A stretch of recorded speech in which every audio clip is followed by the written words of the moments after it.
우리 말씀 제목을 한번 읽어볼까요? 같이 한번 제목 읽어보겠습니다. 시작. 하나님의 꿈으로 불타오르는 삶. 마태복음 5장 말씀입니다. 5장 15절 16절 말씀입니다. 함께 봉독하시겠습니다. 사람이 등불을 켜서 말 아래에 두지 아니하고 등경 위에 두나니 이러므로 집안 모든 사람에게 비치느니라. 이같이 너희 빛이 사람 앞에 비치게 하여 그들로 너희 착한 행실을 보고 하늘에 계신 너희 아버지께 영광을 돌리게 하라. 아멘. 네.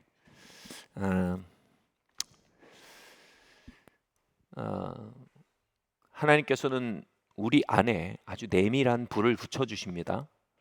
그것은 정말 사적인 사건입니다. 뭐 은혜를 받거나 또는 믿음이 불 속에 올라오거나, 여러분 교단적 배경에 따라 어떤 사람은 뭐 성령의 불을 받거나, 어떤 분은 큰 위로를 경험하거나, 무엇라고 표현하던 간에 하나님 우리 안에 작은 불을, 우리 아무도 모르는 우리 중심에 작은 불을 붙여주십니다.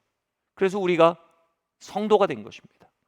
그리고 우리가 예배를 드리거나 기도할 때 그 불이 타오르는 것을 경험합니다. 이 불을 일단 경험하면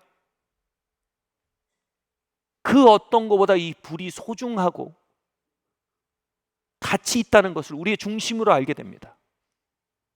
문제는 뭐냐 하면 그 불이 종종 너무 쉽게 약해진다는 것입니다. 그래서 우리는 이렇게 생각합니다. 하나님이 주시는 은혜의 불은 한시적이란 생각을 하게 됩니다. 그 누군가 구원받고 첫사랑에 빠져 뜨거울 때 옆에서 이렇게 생각합니다. 아, 저것도 한때지. 저러다 말 것이다. 왜냐하면 자신의 역사가 그것을 증거하고 있다고 생각하기 때문입니다. 그러나 자신의 역사가 하나님의 말씀과 일치하는 것은 아닙니다. 하나님의 불길을 지킬 뿐 아니라 더욱 강하게 만들어가는 분이시지 그것을 꺼뜨리는 분이 아닙니다. 그것이 꺼지는 것은 우리의 문제이고 우리의 책임인 것입니다. 특별히 오늘 말씀에서 그 불을 어떻게 더욱 강하게 타오르게 할 수 있는지에 대해 아주 중요한 힌트를 제시하고 있습니다. 예를 들어 보겠습니다. 하나님께서 말씀과 성령으로 우리 중심에 은혜의 불을 밝히십니다. 그런데 이 불을 밝히시는 목적이 있다는 것입니다. 이것을 등경 위에 두어 어둠을 삼키고 사람들을 밝혀주기 위해 불을 붙이신다는 것입니다. 그런데 우리는 우리 안에 벌어진 일을 공공재로 생각하기보단, 다시 말해 세상의 어둠을 삼키고 사람들을 비추어 주기 위한 목적을 가진 불로서 이해하기보다는 그저 내 안에서 내 상처를 치유하고 내 삶을 개선하고 내 삶을 아름답게 만들고 내 삶을 좀 더 가득하게 만드는 내적 불로 남겨두려 하는 성향이 있다는 것입니다. 다시 말해 하나님이 내적으로 붙여주신 불이 사적으로 시작되었으나 하나님의 공건제임에도 불구하고 그것을 사적으로만 활용하는 것에 대해 그 불을 말 아래 두는 일이라고 합니다. 마땅히 등경 위에 둬야 되는데요, 말 아래 그것을 감춥니다. 이런저런 이유로 감춥니다. 아, 이것을 드러내기 시작하면 내가 너무 골치 아프다. 이것을 드러내기엔 내 불이 아직 너무 작다. 이 불을 드러내기에는 내가 아직 초라하다. 이런저런 이유로 우리가 말 아래 둘 때 어떤 일이 벌어집니까? 말 아래 둘 때 불이 감추어질 뿐 아니에요, 산소의 공급이 끊어집니다. 불이 꺼져버립니다. 하나님이 부으시는 축복과 능력과 은혜의 모든 것에 목적이 있습니다. 그리고 그 목적과 달리 그것을 사용하는 걸 우린 abuse, abnormal use, 오남용이라고 합니다. 하나님의 은혜와 하나님의 능력과 축복의 오남용은요, 그 불이 꺼지게 하는 가장 큰 위협이 됩니다. 다시 말해 하나님이 부으시는 불길은요, 언제나 그 불길의 목적이라는 장작으로 계속해서 연료가 공급되지 않으면 그 불이 꺼지게 되는 것입니다. 여러분, 하나님께서 여러분 안에 주신 은혜가 있습니까? 믿음이 있습니까? 불길이 있습니까? 그것이 계속 타오르게 하기 위해 우린 그 불의 목적에 맞게 사용해야 합니다. 그때 비로소 그 불은 산소가 공급되고 연료가 공급되어 계속적으로 밝게 타오를 수 있는 불이 되는 것입니다. 이런 말이 있습니다. 가장 멀리 비추는 빛이 그 주변을 가장 밝게 비춘다. 이 불은 당연히 우리의 삶을 치유합니다. 이 불은 당연히 우리의 삶을 개선합니다. 이 불은 당연히 우리를 위로합니다. 이 불은 당연히 우리의 삶을 거룩하게 만들어 갑니다. 그런데 그 불을 멀리 비추도록 등경 위에 둘 때 그것은 나를 비추도록 더욱 밝게 타오를 수 있는 것입니다. 그러나 그 일에서 격리되어 나만을 위한 불로 만들기 시작할 때 그 불은 내 주변조차 비추지 못하는 꺼진 불이 되고 마는 것입니다. 여러분 안에 있는 불이 들어올려져 가장 멀리 비추는 불이 되게 하십시오. 그럼 그 불은 여러분의 삶을 가장 밝게 비출 것입니다. 여러분 더 이상 어둠에 다니지 않을 것입니다. 과거의 상처가 여러분을 삼키지 못할 것입니다. 죄의 경향이 여러분을 넘어뜨리지 못할 것입니다. 저주의 세력이 여러분을 멈춰 세우지 못할 것입니다. 가장 멀리 비추는 빛이 가장 밝게 주변을 비추는 것입니다.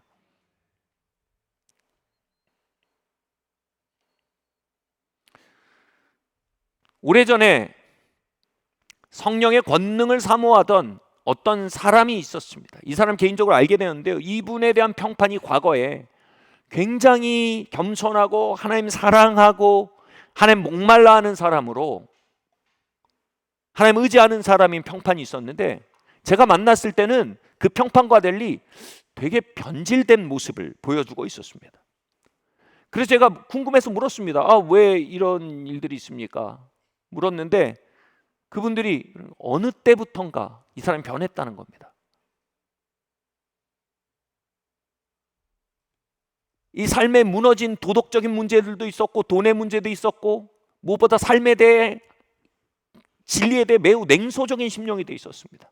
저는 그분을 보며 제 마음속에 두려움이 들었습니다. 하나님, 제 안에 언젠가 불이 꺼져서 저런 사역자가 되면 어떻게 되죠? 저도 저렇게 타락하면 어떡하죠? 하나님, 어떻게 하면 제 마음속에 있는 불이 계속적으로 타오르고 꺼지지 않을 수 있을까요? 그런데 제 마음속에 이런 답이 왔습니다. 그가 무너진 것은 그가 가진 꿈이 너무 작기 때문이다. 네가 충분히 큰 꿈을 갖는다면 너는 계속 겸손할 수 있다. 네가 충분히 큰 꿈을 갖는다면 너는 얼마간 진보했다고 해서 배부른 자가 아니라 계속 배고픈 사람이 될 수 있을 것이다. 큰 꿈이 너가 변질되지 않고 오히려 계속 타오를수록 시키는 너의 연료가 되어줄 것이다. 이 말씀이 떠올랐습니다. 묵시가 없으면 백성이 방자에 행하느니라. 하나님께 주시는 큰 꿈이 없기 때문에 사람들이 방향을 잃는 것입니다. 하나님이 주신 큰 꿈이 없기 때문에 하나님 주신 축복의 목적에 맞게 축복을 굴복시키지 못하는 것입니다. 하나님 주신 큰 꿈이 없기에 우리는 쉽게 교만해지고 쉽게 배가 부르게 되는 것입니다. 진짜 문제는 이것입니다. 저와 여러분은 때론 너무 소시민적인 꿈을 가지고 있습니다. 다시 말해, 나 개인의 안녕과 복지와 평안이 나의 비전이 돼 있을 때가 많습니다. 여러분, 내 안녕과 복지와 평안이라는 것은 사실 그리 어려운 꿈이 아닙니다. 그 꿈이 이루어져 간다고 생각해 보십시오. 우린 이내 하나님 의지하는 마음이 사라집니다. 배고프지 않습니다. 하나님 앞에 겸비하지 않게 됩니다. 그래서 이러할 때 이런 신학이 먹히기 시작합니다. 우리가 너무 잘 풀리고 평안하면 하나님 의지하지 않는다. 그러니까 그때 하나님 우리를 흔들어 주셔야 된다. 때로는 환난과 곤고로 우리의 평안과 우리의 윤택함을 흔들어 주실 때 우린 다시 겸비하여서 하나님 의지하게 된다. 이게 어느 정도 맞는 얘기입니다. 근데 참 초라하고 비루한 신학입니다. 더 나은 방법은 없습니까? 우리는 이 조금 살만해지면 하나님 의지 안 하잖아. 하나님 다시 흔들어서 다시 겸손하게 해서 하나님 의지하고 이 무한 루프 속에 살아야 됩니까? 하나님의 더 나은 길이 있습니다. 말씀은 저와 여러분에게 웅장하고 아름다운 위대한 꿈을 제시합니다.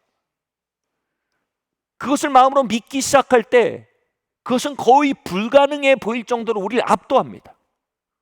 우리 평생 아무리 진보해 나아가도 그 꿈은 여전히 거대하기만 합니다. 그 꿈은 우리를 여전히 겸손하게 만듭니다. 그래서 계속 배고프게 만듭니다. 그래서 그 은혜의 불이 계속적으로 타오르게 하는 장작이 되는 것입니다. 여러분 꿈이 겨우 개인적 번영과 안녕이라면 여러분 삶에는 정기적으로 환난과 근심이라는 장작이 필요할 겁니다. 그렇지 않으면 불이 꺼져버릴 겁니다.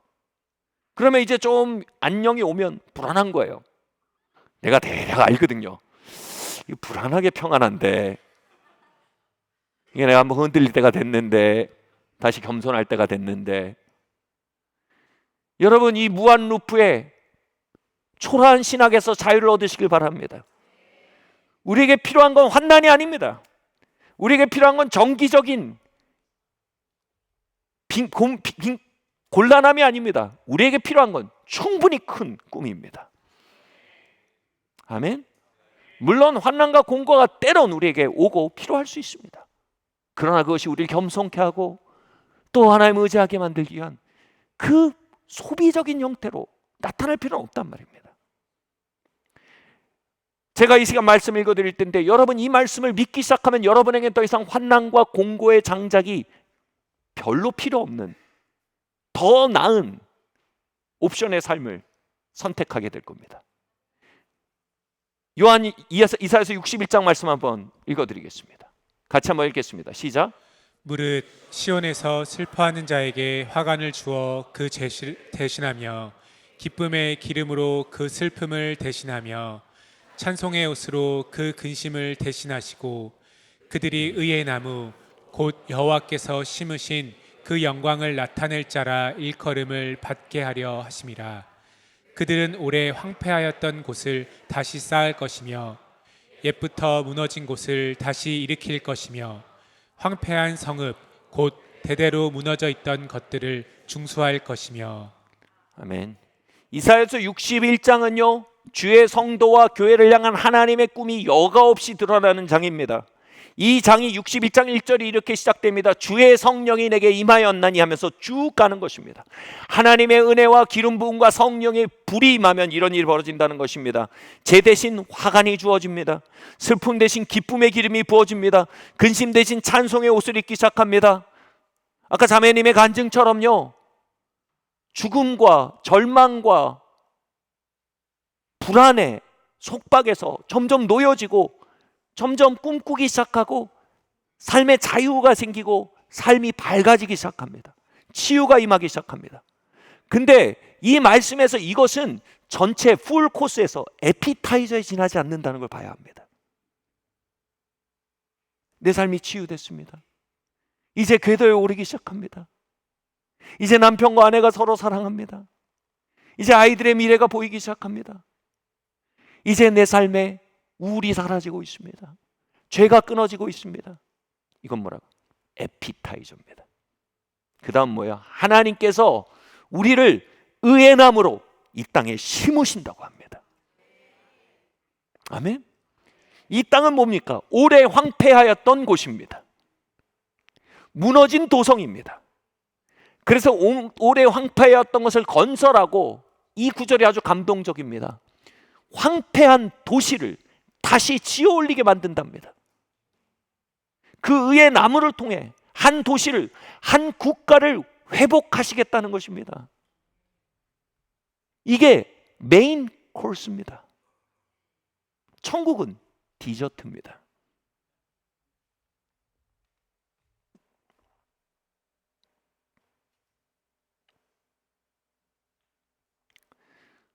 여러분이 어마어마한 하나님의 계획을 우리의 마음으로 믿기 시작하면요, 하나님 기름 부으셔서 제 대신 화관을, 근심 대신 찬송을, 슬픔 대신 기쁨의 기름을 부으신 하나님 찬양합니다.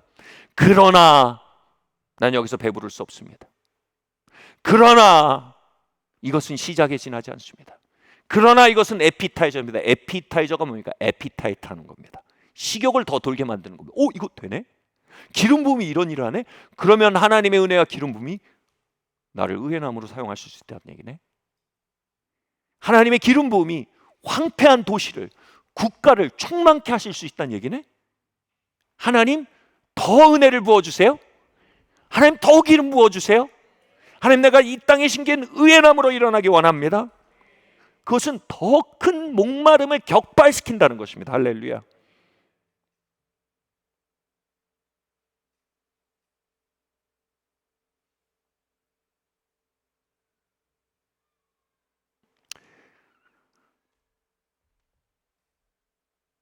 저는 설교를 준비하며 두 가지 장작 더미를 보았습니다. 우리 안에 하나님 계속 의지하고 하나님 찾게 하기 위한 장작 더미 하나는 B급 장작입니다. 말씀드렸던 환난과 공고라는 장작입니다. 그 장작을 던지면 우리는 더 겸손해집니다. 그 장작이 던져지면 하나님 역시 나는 하나님 필요한 사람이었어. 하나님 찾게 됩니다. 그러나 여기 A급 장작이 있습니다. 하나님의 꿈이란 장작입니다. 회복에 대한 꿈을 주십니다. 치유에 대한 꿈을 주십니다. 하나님 그 다음은 뭐죠? 나를 의의 나무로 심을 것에 대한 장작을 주십니다. 나를 통해 한 무너진 토성을 건설하시고 한 국가를 충만케 하시는 일의 일부로 우리를 사용하실 것에 대한 장작을 던져주십니다. 우린 계속적으로 타오르게 됩니다. 조금 갔다가 교만해서 다시 밑에 몇 걸음 뒤에 갔다 다시 회복하고, 이런 여정이 너무 사치스럽게 여겨집니다. 계속해서 앞으로 나아가는 삶에 대해 꿈꾸기 시작합니다. 하나님, 내 여생 동안 의의 나무로 서는 일을 위해 나 너무 바쁩니다. 하나님, 이제 그 무한 루프를 깨고 나와야겠습니다. 하나님 기름 부어주십시오라는 목마름이 격발되는 것입니다.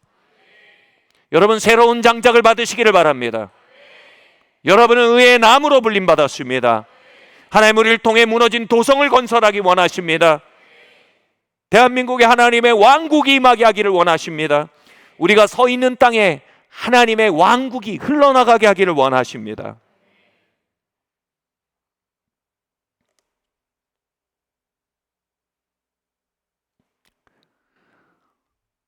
우리 이사야서 61장 3절 4절 말씀 읽었는데 1절 2절 말씀 한번 읽어보겠습니다.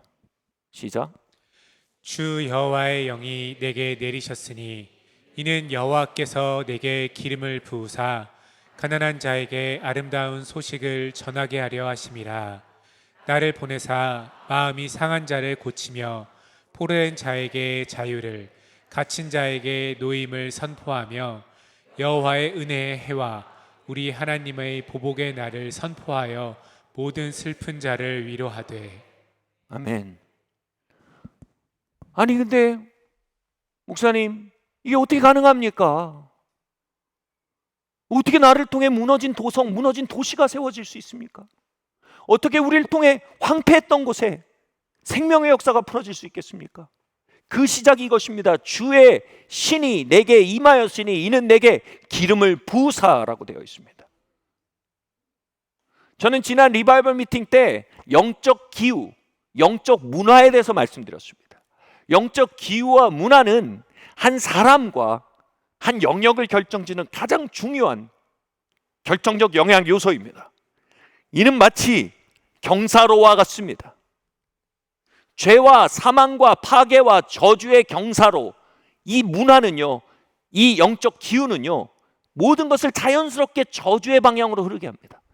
모든 것을 자연스럽게 죄의 방향으로 흐르게 합니다. 모든 것을 자연스럽게 불화의 방향으로 흐르게 합니다. 한 부부가 결혼을 합니다.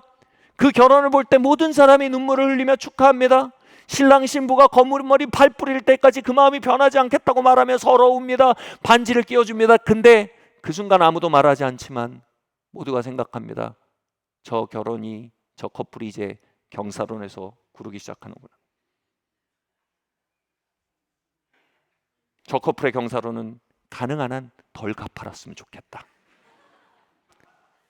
그래도 오래 굴렀으면 좋겠다. 떨어지기 전까지.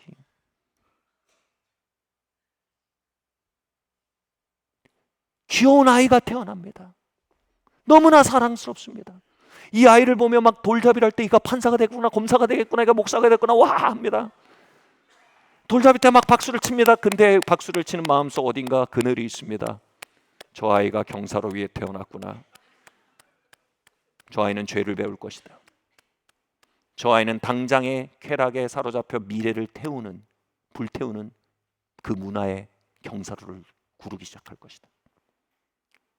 저 아이에게 중학교 2학년 시기가 올 것이다. 지금 다음 세대는 복음화율이 2%입니다. 미국에서는 그나마 그 안에서도 대학에 가면 신앙인의 70%가 신앙을 잃습니다. 우린 특별히 무언가를 하지 않으면 자연스럽게 죄로 흘러갑니다. 파괴로 흘러갑니다. 하나님께로부터 멀어집니다. 우리 모든 죄와 저주와 사망의 경사로 위를 구르고 있습니다. 근데 여기서 뭐예요? 주의 영이 내게 임하였으니 이는 내게 기름을 부으사. 이것은 새로운 영적 문화를 만드는 능력입니다. 이것은 새로운 경사로를 건설하는 능력입니다. 그 영적 기후 아래서, 기름 부음 안에서, 하나님의 은혜 아래서, 하나님의 기름 부음과 은혜의 문화 아래서 아이들은 냉랭하게 하다가도 중학생이 되면 하나님을 사랑하게 됩니다. 고등학생 되면 하나님을 의지하게 됩니다. 대학생이 되면 자신을 향한 하나님의 뜻을 구하게 됩니다. 그것을 위해 오늘의 쾌락이 아닌 미래를 향한 투자가 지혜로운 일을 깨닫기 시작합니다. 반항적인 아이들이 그 영적 기후 안에 들어오면 점점 부모님을 용서할 뿐 아니라 존경하게 됩니다. 선생님을 담탱이라고 부르던 문화에서 선생님이라고 부르기 시작합니다. 존중을 배우기 시작합니다. 주의 신이 내게 임하였으니 이는 포로됨과 파괴와 병듦과 죄로 흘러가는 경사로에 회복과 거룩과 치유와 자유를 향한 경사로를 만들게 하기 위함이다. 아멘. 기름 부음은 우리를 천국으로 데려가기 위한 것만은 아닙니다. 기름 부음은 이곳에 하나님의 왕국이 임하게 하기 위함입니다. 하나님의 통치, 하나님의 새로운 중력, 하나님의 새로운 경사로를 만들기 위해 하나님은 오늘도 하나님의 백성들에게 기름 붓고 계십니다. 지금 마음이 상한 자들, 지금 제 위에 앉아있는 자들, 지금 슬픔 위에 앉아있는 자들에게 말씀하십니다. 오라, 나의 기름 부음 안으로 오라. 오라, 나의 은혜하러 오라. 내가 너의 죄를 벗겨내고 찬송을 가리킬 것이다. 너의 근심을 벗겨내고 기쁨을 부어줄 것이다. 그리고 너를 의에 나름으실 것이다. 그리고 죄와 저주와 사망의 경사로가 가득한 땅에 너를 심어 기름 부음 받은 자로, 하나님의 은혜의 능력으로 새로운 경사로를 창조하는 자로 너를 그곳에 세우겠다. 이것이 하나님의 여러분을 향한 계획인 줄 믿으시기를 바랍니다.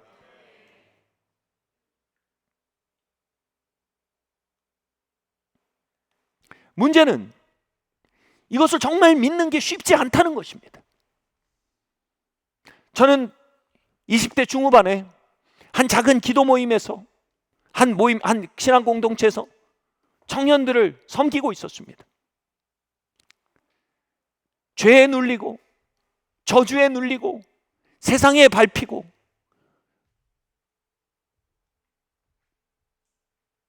마음이 너무 아팠습니다. 처음엔 사랑과 긍휼로 그들을 위해 기도하고 섬기다가 점점 기회비용이 올라가는 겁니다. 뭐냐 하면 제가 더 섬겨가려면 저는 제 미래의 커리어를 이제 갈아넣기 시작하는 때가 되는 겁니다. 제 스케줄을 다 바꿔야 되고 군대도 못 가고 다른 곳에 사역을 좀 촉망받는 큰 데 가서 사역을 해야 되는데 그럴 수도 없고 점점 기회비용이 커져가는 때 하나님께 기도했습니다. 하나님, 내가 여기서 이 병들고 상하고 지치고 찢긴 사람들을 섬기는 건 좋습니다. 하나님, 근데 내 기회비용이 너무 커집니다. 하나님, 난 여기서 뭘 하고 있는 겁니까? 기도하기 시작했습니다. 그 기도 속에서 한 벌판이 제 마음속에 보이기 시작했습니다. 이 벌판의 한쪽에는 흉악하고 더럽고 냄새나는 지옥의 군대가 이 세대를 삼키기 위해 집결해 있었습니다. 그런데 다른 한쪽을 보니 저는 기도 속에서도 한마트면 소리를 지를 뻔했습니다. 압도적으로 영광스럽고 강력한 하늘의 군대가 그 지옥의 군대와 대치하고 있었습니다. 그들의 갑옷과 무기는 너무나 영광스럽게 빛나고 있었기에 저는 기도 속에서 신음하듯 탄성을 지르고 있었습니다. 그러면서도 저의 기도는 점입가경 더욱더 감동으로 빨려들기 시작했습니다. 왜냐하면요, 그 무리들 앞에 서 있는 장수들, 선봉장들의 모습이 너무나 늠름하고 너무나 위대했기 때문에 제 마음에 큰 위안이 되었는데 그 투구 사이에 있는 얼굴을 보니까 바로 제가 섬기고 있는 청년들이었습니다. 지글무람으로 신음하고 있는, 죄와 저주에 묶여 빠져나오지 못해 신음하고 있는, 사회과학적인 억압으로 인해, 사회적인 억압으로 인해 미래가 흐려져 있는 그 청년들이었습니다. 이제 저는 둘 중에 하나의 선택이었습니다. 하나님께서 이 땅을 향해 주신 그 빅드림, 하나님의 큰 꿈의 통로가 이들임을 믿을 것이냐, 아니면 나의 소시민적 삶, 목회자로서의 커리어, 안정적인 커리어 패스를 디자인하기 위해 움직여 나갈 것이냐. 이 빅드림의 통로가 이들임을, 지금 제 가운데 있고 슬픔 가운데 있고 눌림 가운데 있지만 이들이 의의 나무의 씨앗임을 믿는다면 이것은 기회비용이 아닙니다. 이것은 투자입니다. 이건 저에게 엄청난 축복입니다. 마치 그것은요, 그 앞에서 제 인생에 칩을 걸고 베팅하는 일 같았습니다. 결혼 문제도 앞두고 있었고 제 인간관계도 많이 관련돼 있었습니다. 무엇보다 제 미래를 쓸어넣는 일이었습니다. 그 비전 앞에서 저는 믿게 되었습니다. 하나님 이들 통해 일하실 걸 믿습니다. 이제 이들에게 제가 섬기는 것은 단순히 긍휼과 사랑 때문이 아닙니다. 이들을 섬기는 건 이제 나의 꿈과 나의 미래와 나의 인생의 기회비용을 올인하는 것입니다. 하나님, 올인입니다. 저는 그 일에 제 삶을 조종하여 달려들기 시작했습니다. 그리고 정확히 지금 그들은 이 교회의 목회팀이 되어 있습니다. 아름다운 한 가정의 가장들이 되어 있습니다. 시티 일학교의 선생님들이 되어 있습니다. 그리고 이 빛의 군대를 이끌며 일으키며 앞장서는 선봉장들이 되어 있습니다. 그리고 이들은 또 그 다음 세대와 여러분을 그 의의 나무의 씨앗으로 믿고 있습니다. 그들은 지난 20년간 다시 그들의 칩을 꺼내 하나님, 이 무리들이 저에게 맡기신 하나님의 씨앗을 믿습니다. 하나님 올인입니다. 질문은 이것입니다. 저는 믿습니다. 이들은 믿습니다. 여러분, 여러분에 대해 믿으십니까?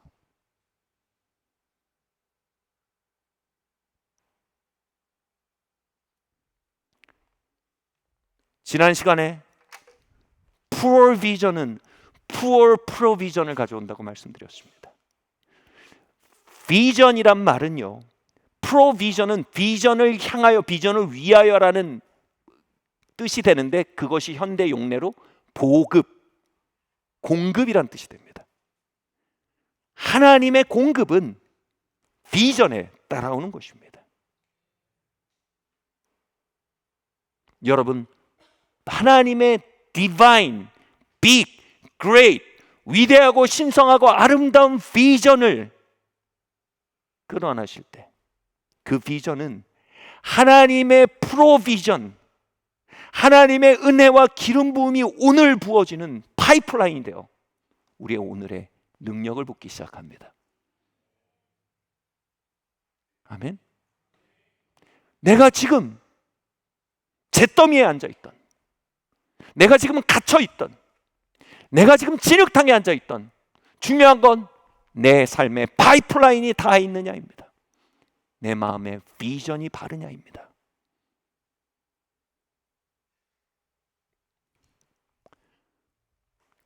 제가 아주 저에게 깊은 소망과 영감을 준 사역자가 있습니다. 조이스 마이어라는 사람입니다. 이분은 수십 년간 가장 강력한 방식으로 깨어진 사람들, 특히 여성들에게 회복과 위로와 치유를 일으킨 하나님의 통로로 사용되어 왔습니다. 제가 유명하다는 이야기 정도 하는 게 아니고요, 그 가마력과 치유력과 하나님의 기름 부음으로 한 세대를 섬긴 일을 하고 있는 것입니다. 그런데 그녀는 성폭력이 횡행하는 파괴의 경사면이 가득한 가문에서 태어났습니다.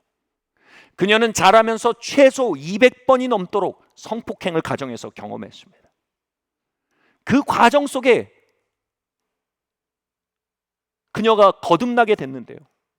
거듭난 직후 그 모든 것이 끝나고 그 경사면이 뒤집힌 것이 아닙니다.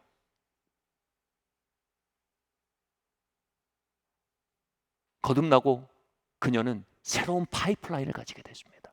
새로운 비전을 가지게 됐습니다.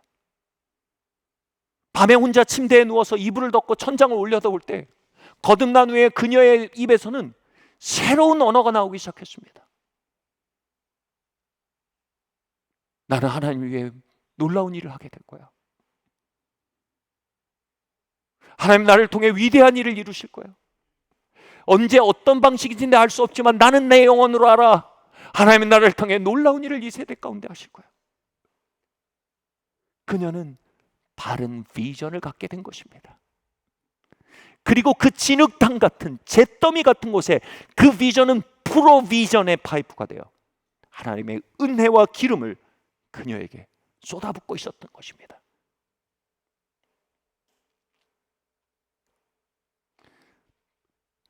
바르지 않은 상황이었지만 바른 비전을 받아들일 때 그녀의 삶은 그 바른 비전으로부터는 프로비전의 기름 부음으로 말미암아 그녀의 삶도 바른 삶으로 바뀌어가기 시작했습니다. 그녀는 지금 한 남편과 40년 넘게 행복한 가정을 꾸리고 아이들의 모두 하나님을 섬기고 있는 자녀들과 또 모두 하나님을 섬기고 있는 손자 손녀들과 정말 수많은 사람들 위로하고 일으키는 사역하며 이 땅에 소망의 징표로 서 있습니다. 그리고 특별히 자신을 그렇게 고통스럽게 했던 그 가족들을 용서할 뿐 아니라 여생을 섬기고 또 그분들을 결국은 전도하고 자신의 손으로 세례까지 주고 하나님께 인도하는 일까지 이룬 것입니다. 이제 그녀의 가문은, 그녀의 삶은 전혀 새로운 슬로프가 형성된 것입니다. 어디서 시작됐습니까? 주의 영이 내게 임하였으니. 그 말의 다른 언어 이겁니다. 하나님은 나를 위해 놀라운 일을 하실 거야. 하나님 나를 통해 놀라운 일을 이루실 거야. 내가 지금 잿더미에 앉아있지만 하나님 제 대신 화관을 주실 것이며 슬픔 대신 찬송을 주실 것이며 나의 나를 의의 나무로 심어 황폐한 도시를 건설하게 하실 것이며 그리고 그것에 새로운 슬로프를 만든 일을 통해 하나님 나를 기름 부음 받은 자로 사용하실 거야. 난 그걸 믿어. 누가 이것을 믿으십니까? 한 분이 수줍게 믿으셨습니다. 여러분, 믿음 고백은 공적인 겁니다. 누가 이것을 믿으십니까? 누가 이것을 믿으십니까? 여러분, 대회에서 아멘할 수 없다면 어디서 아멘할 수 있겠습니까? 누가 이것을 믿으십니까? 여러분, 영감의 자리에서 아멘할 수 없다면 여러분 네이버 보고 웹툰보다 갑자기 아멘하게 될 것 같아요? 누가 이걸 믿으십니까? 이곳에 파이프라인이 세워지길 바랍니다. 같이 말합시다. 이것을 믿는 분들 같이 말합시다. 내 삶이 잿더미에 있을지라도, 내 영혼이 감옥에 같은 것 갇힐지라도 하나님은 나를 통해 위대한 일을 하기 원하시며 창세전에 나를 택하시고 나를 의의 나무로 심으사 황폐한 것을 건설케 하시며 무너진 도시를 세우기 위해 나를 예비하셨다. 주의 신이 내게 임하시니 포로된 자를 자유케 하고 갇힌 자를 노임받게 하기 위해 하나님 나를 선택하셨다. 나는 나의 안녕과 복지라는 비전이 아닌 하나님의 큰 꿈이라는 빅드림을 향해, 하늘의 비전을 향해 아멘하기로 결정한다. 하나님 나를 기름 부어주세요. 하나님 우리를 기름 부어주세요. 아멘. 아멘. 아멘.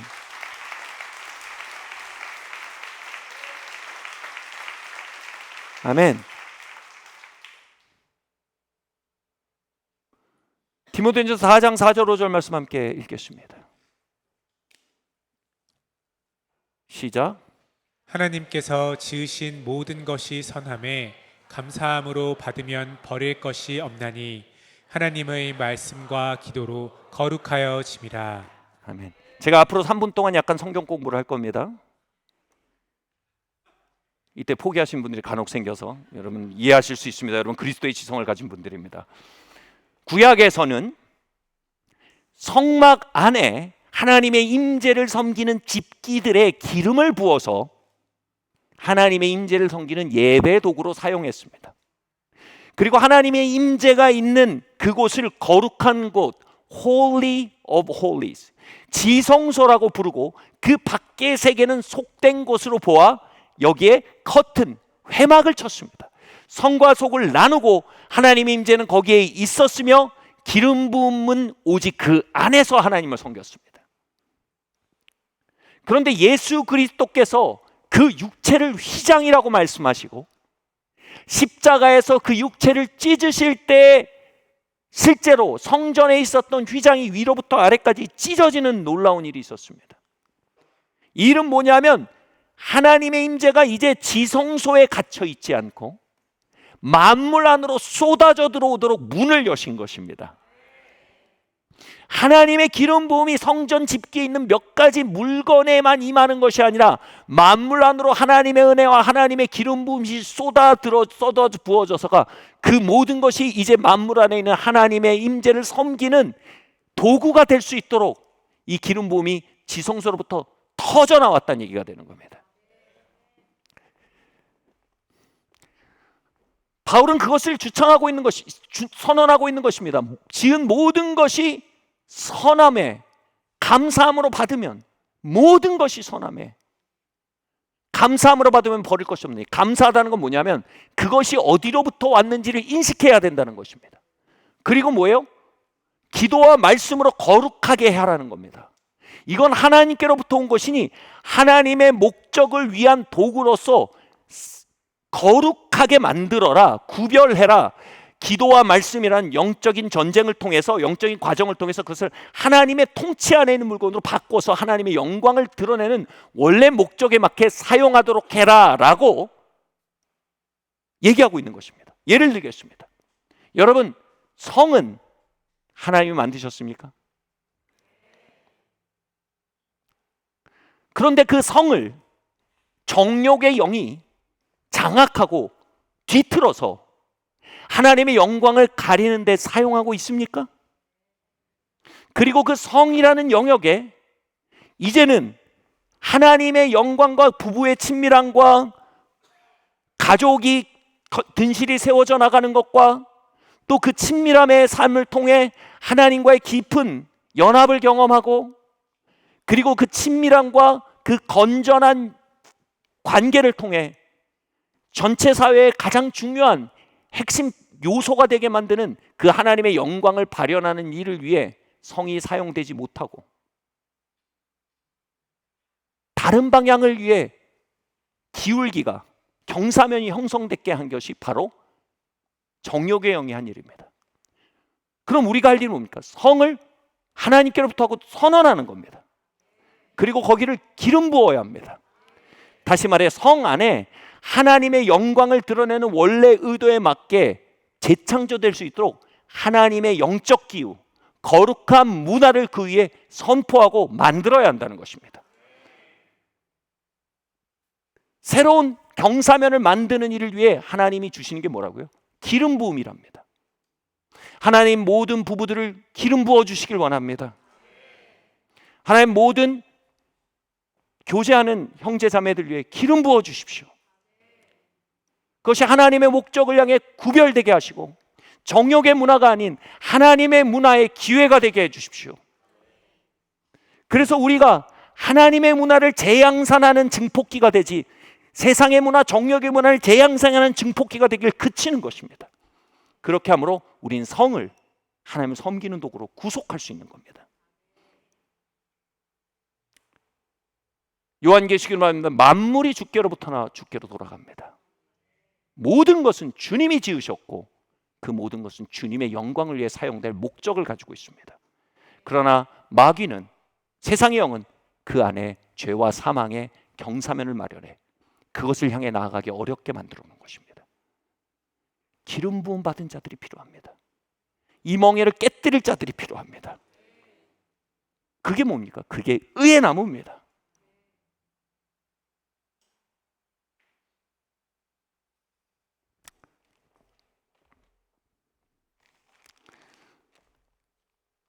오늘 대한민국의 수많은 교회에서 예배와 설교가 드려지고 있지만 이 물건이 단상에 나오는 교회는 여기가 유일할 겁니다. 여러분, 맥주가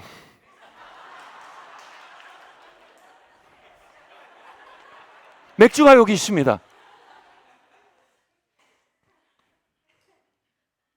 루터가 사랑했고 켈빈이 애용하던 맥주입니다. 술 취함의 경사면은요, 알코올 오남용입니다. 그럼 물어보겠습니다. 하나님 맥주를 통해 일하실 수 있을까요?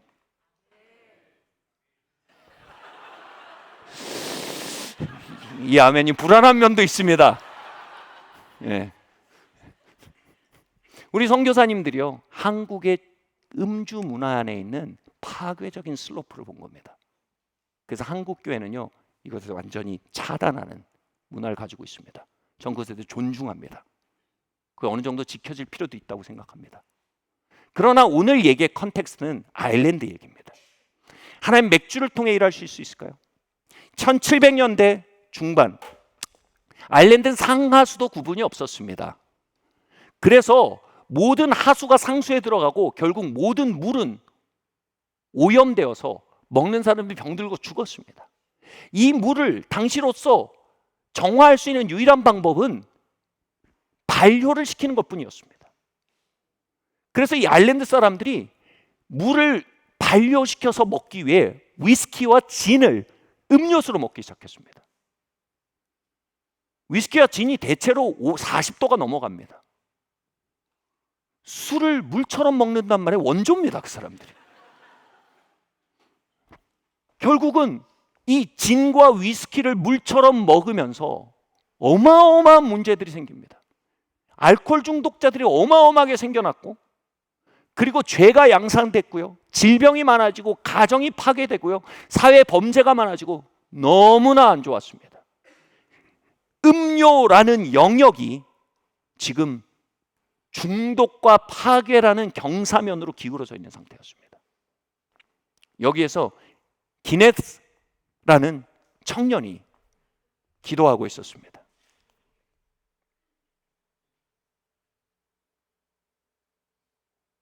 이 청년은요, 기도할수록 이런 마음을 받게 됩니다.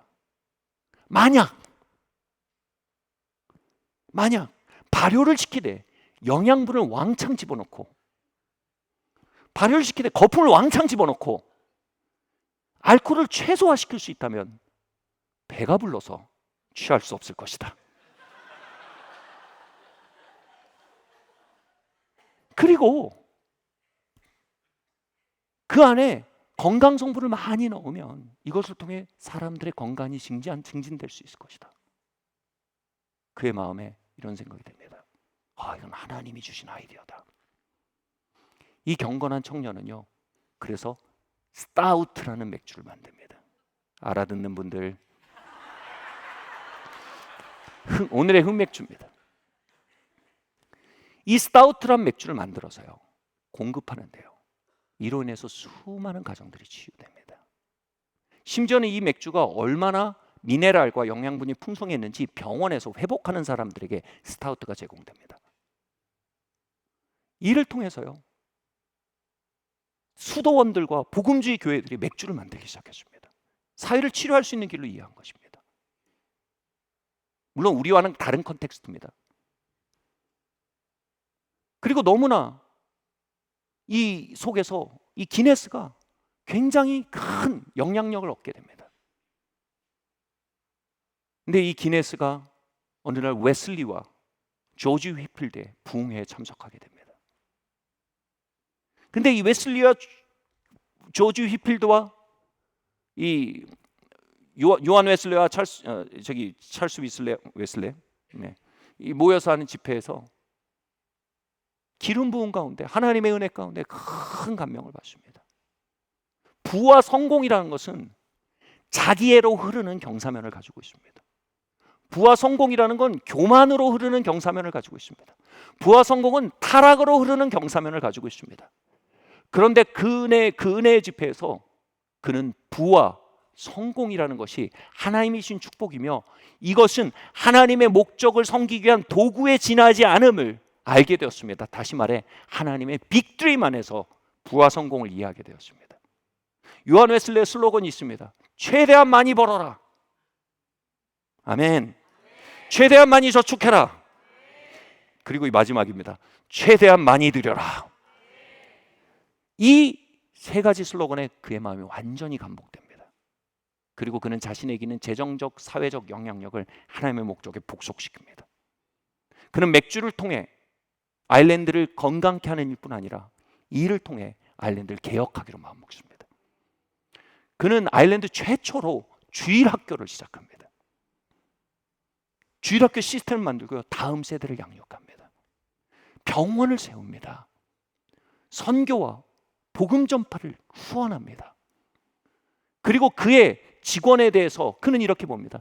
이 사회를 개혁하기 위해 나는 우리의 사원들을 먼저 후대해야 한다. 그의 직원을 대하는 방식은 그 당시에 가히 충격적이었습니다.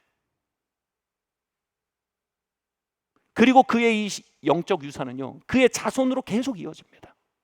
그의 자손들에게 이런 슬로건이 있었습니다. 하루를 시작할 때, 또 한 세대를 바라볼 때 하나님께서 하시는 일이 무엇인지 찾아라. 그리고 그것이 보이면 당장 가서 줄 서라. 네 가진 모든 인프라를 가지고. 기네스와 그의 자손들은요, 이것을 따라 살았습니다. 이 당대에 하나님이 하신 일이 뭔가, 오늘 하나님이 하신 뭔가, 그걸 찾았고 그걸 발견하면 거기 가서 자신이 가진 모든 영향력과 인프라를 가지고 줄을 서서 그 일을 따라갔습니다. 오고 오는 시간 동안 기네스는 가장 경건한 회사로 역사해 갔습니다. 그의 자손들 가운데는요, D.L. 무디와 어깨를 나란히 하는 복음 전도자들이 일어났습니다. 2차 대전 때는요, 전쟁을 통과하는 영국 국민들을 위로하기 위해서요, 영국 국민들의 모든 크리스마스 이브에 만찬과 기네스 한 파운드, 그때 음료수 개념이니까요, 기네스 피처 뭐라고 얘기해야 되나요? 제가 잘 모르는데 이거 하나 보내주기로 선언을 했습니다. 예수님의 생일을 축하하는 겁니다. 그 선언에 모든 경쟁자들이 다 감복해서요, 우리도 함께 그 일을 섬기겠습니다 하고 모든 회사들이 모여서 모든 가정에 만찬상을 차려주고 전쟁 가운데 지친 이들의 마음에 위로를 주는 섬김을 함께하는 일들이 벌어졌습니다. 지금은 그 기네스 가문의 영향력에서 이 기업이 떨어져 나온 지가 꽤 됐습니다. 지금의 기네스의 스토리는 아니지만 좋기 100몇십 년 동안 이 기네스는 놀랍게 하나님 섬기는 도구가 되었습니다. 사랑하는 성도 여러분, 저는 이 기네스 얘기하며 마음에 갈등이 있었습니다. 왜냐하면 우리 안에는 은근히 성과 속에 파티션이 있기 때문입니다. 그리고 맥주는 거의 카트라인에 있는 것 같습니다. 소주는 좀 탈락한 것 같고 맥주는 약간 그 예비 합격자 정도.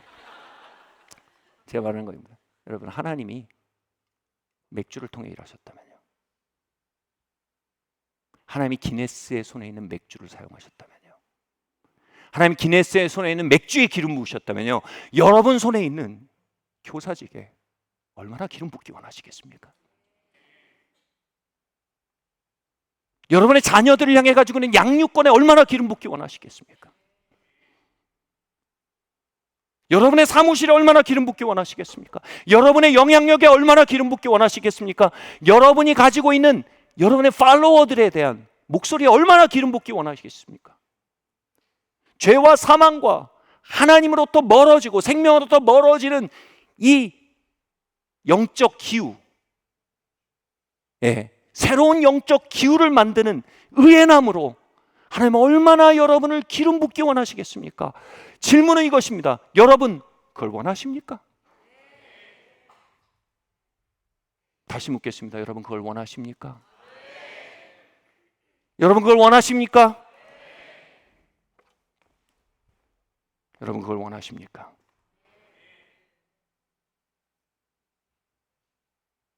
우린 시간 속에 근근히 살다 사라져가는 인생이 아닙니다. 우린 영원한 왕국을 이 땅에 끌어내려 그 영혼으로 시간 안에 영향을 주고, 우리의 손에 있는 것이 하물며 맥주일진데 어머니의 자리, 아버지의 자리, 남편의 자리, 아내의 자리, 과장의 자리, 대리의 자리, 학생의 자리, 교사의 자리, 목사의 자리, 여러분 그것을 통해 하나님의 기름 부음 가운데 역사해 가는 사람들, 하나님 나를 통해 이곳에 새로운 경사면을 일으켜 주십시오. 그를 위해 지혜를 주십시오. 그들의 위해 기도의 능력을 부어 주십시오. 하나님 우리 가문에 분노의 경사면, 분열의 경사면, 정욕의 경사면, 하나님 나를 이런 가문에 왜 태어나게 하셨습니까? 쉿! 왠지 말씀드릴게요. 하나님 거기서 기름 붓기 원하신다니까요. 하나님 더 이상 거기에 희생자가 아니라 건설자로 일으키기 원하신다니까요. 제 대신 화관을 주시고 근신 대신 찬송을 주시고 끝이 아니라 그건 에피타이저라니까요. 우리 거기에 의의 나무로 심으시겠다니까요. 하나님은 이렇게 부르시지 않들 기다리고 계십니다. 하나님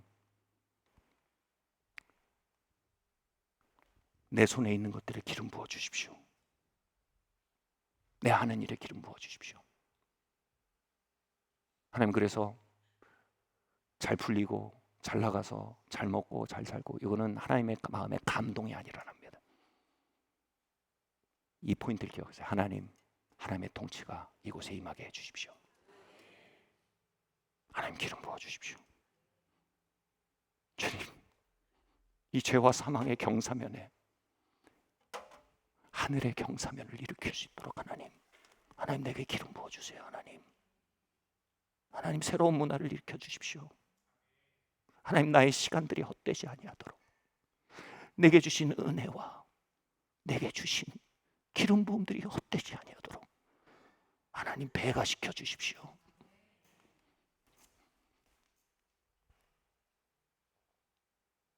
하나님은 언제나 이 깨어남에 응답해 오셨습니다. 그것이 교회사이며 부흥의 역사입니다. 사랑하는 성도 여러분, 의의 나무 여러분, 의의 나무 여러분,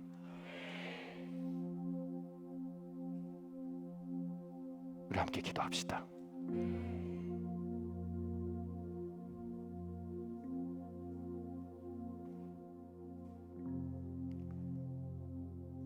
우리 함께 찬양합시다. 우리 함께 하나님의 빅 드림을 향해 Yes and Amen 외치는 공동체가 됩시다. 우리 자리에서 일어납시다.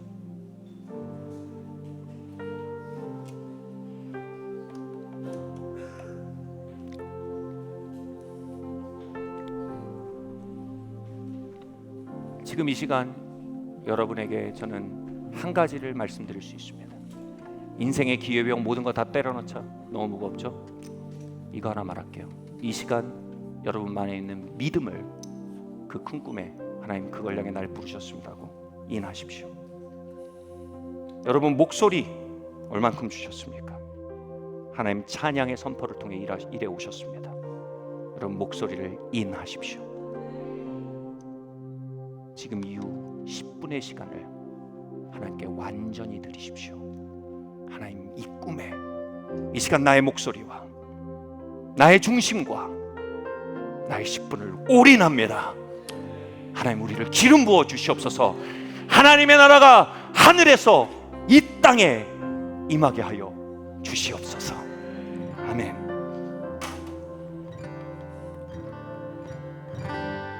주의 성령이 임하였으니 가난한 자 억눌린 자 일어나 자유 얻네 마음 상한 자 할렐루야 위로하시고 주의 나라. 이 노래를 모르는 분들은요 이 이사야서 61장입니다. 읽으세요. 선포하세요. 주의 성령이 주의 성령이 임하였으니 가난한 자 억눌린 자 일어나 자유 얻네 마음 상한 자 위로하시고 주의 나라 주의 권세 이 땅에 임하네.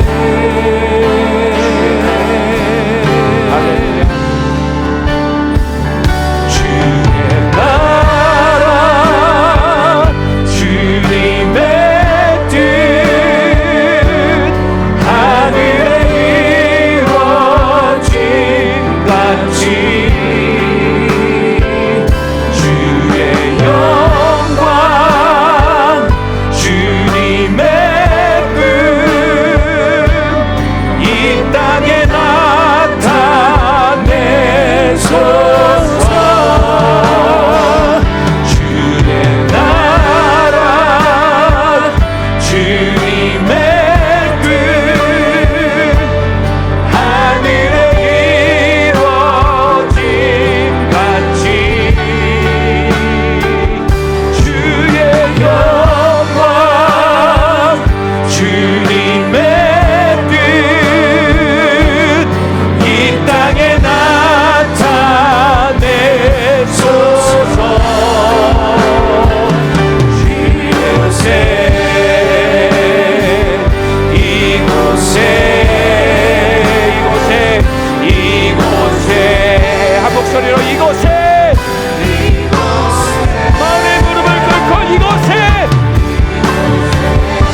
하물며 맥주에도 기름 부으신 하나님께서 어찌 여러분의 학교에 기름 붓지 않으시겠습니까? 어찌 여러분의 사업에 기름 붓지 않으시겠습니까? 어찌 여러분의 가정에 기름 붓지 않으시겠습니까? 선결 조건은 이것입니까? 누가 나의 꿈에 예스 하는가? 하나님, 날 하나님의 꿈으로 삼키시옵소서. 하나님 말 아래 능긴 등불이 아니라 등경 위에 들린 등불이 되기 원합니다. 하나님의 꿈과 하나님의 마음을 우리에게 나누어 주시옵소서. 우리 함께 기도하겠습니다. 할렐루야. 주님 아버지 하나님, 이 시간 기도합니다. 주님, 하나님의 꿈과 하나님의 마음을 우리에게 나누어 주시기를 기도합니다. 주님의 은혜와 생명이 이 자리에 운행하게 하시고, 주님 아버지 하나님, 주님의 역사가 이 자리에 나타나게 하시기를 기도합니다. 주님 은혜를 부어 주시옵소서. 주님 아버지 하나님, 은혜를 부어 주시고 주님 역사하여 주시기를 기도합니다. 주님 아버지 하나님, 주님 기름 부어 주시옵소서. 할렐루야. 주님 아버지 역사하여 주시옵소서.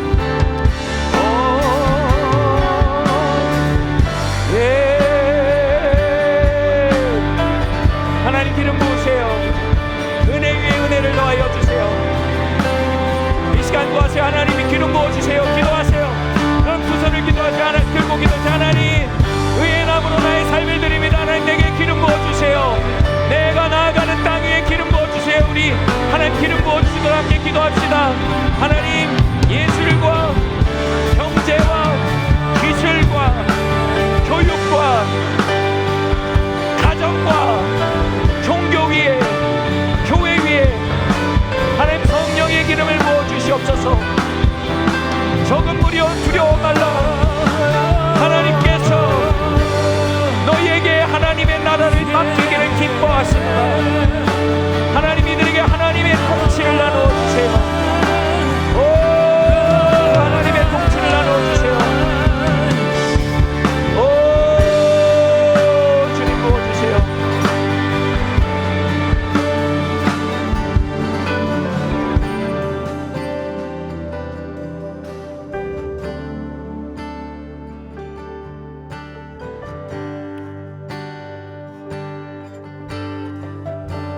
예수님의 이름으로 하나님이 일터에 기름 부음 받는 자들을 부르고 계십니다. 하나님, 내가 일터에서 기름 부음 받아 일어나기 원합니다.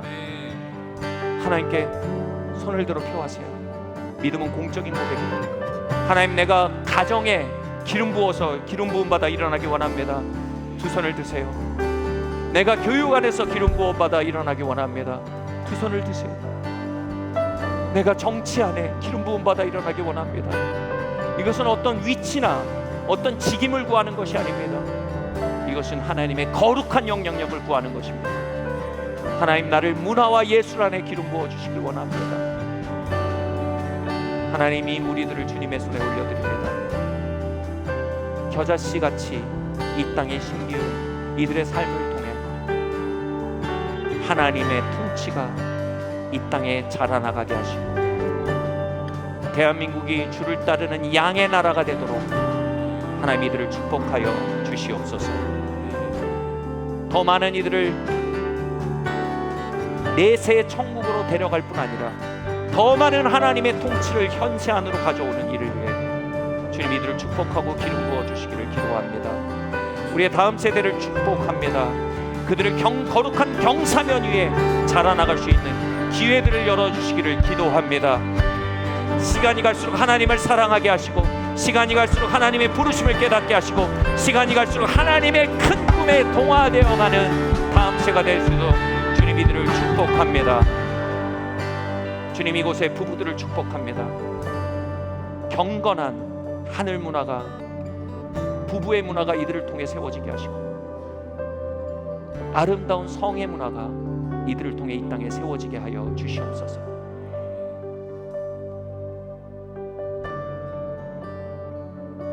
이 모든 말씀 살아계신 예수 그리스도 이름으로 기도드리옵나이다.